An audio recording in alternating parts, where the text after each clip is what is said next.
a video teaches you how to measure various components on a circuit board. What about the measuring we put the multimeter into transistor gear. Then, what about the red marker at this time? We take the black watch pen is connected to the middle, a tube that can measure around 0.4. It has no problem with the pressure drop. If you look across the stylus, it's an infinity. Okay, let's look at the one next to it. The one next to it, we're going to measure is a 1.4. It's a silicon carbide model tube across the pen. It's also infinity. But this time we touch the red watch pen to the left, then go to the middle of the test. It will communicate directly. This shows that this model is good. What about measuring the triodes? We also need to put the multimeter into diode gear. Okay, let's measure these two angles. There is a 0.7. And then we're going to move the red marker up here.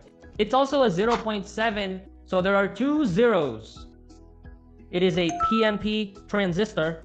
Okay, let's look at the one next to it. At this time, the black watch pen accepts this. What about the red marker? Take this one. There is a 0.7. Let's move the black watch pen to this corner. This time, there is another 0.7. Then, it is an NPN transistor. What about measuring the triode? We also hit the multimeter to the triode gear. Then our black watch pen is connected to this end of the transistor with a bar. What about the red watch pen that's connected to a tube below? That can measure around 0.4.